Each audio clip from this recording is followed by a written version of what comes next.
भेळ कशी आहे?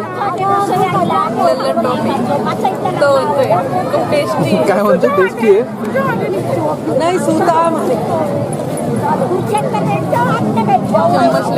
मजा येते ना? कुठल्याला हुरडा.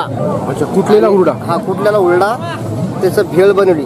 अच्छा, भेळ. लसूण, चटणी, मिरची, हा, हा. ठेसा हा. आणि कुठून याचं एक नवीन प्रकार आहे. बरं, नवीन प्रकारे आम्ही हा. खाऊन बघतो. खाऊन बघा. आणि तुम्ही जे जे प्रकार आम्हाला आणून दिले आम्ही त्याचा आस्वाद घेतोय.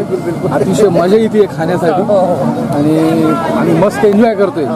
अजून भजे यायचे गरम गरम. बरं, यायचे गरम गरम भजे येणार आहे. एकदम प्युअर भजे. बरं, ठीक आहे, चालेल. चला आता हे काय नवीन आयटम आहे बघूया आणि मला टेस्ट करून सांगा कसं आहे. कसं आहे? टेस्टी आहे. आता एका मागून एक मेनू येतच आहेत.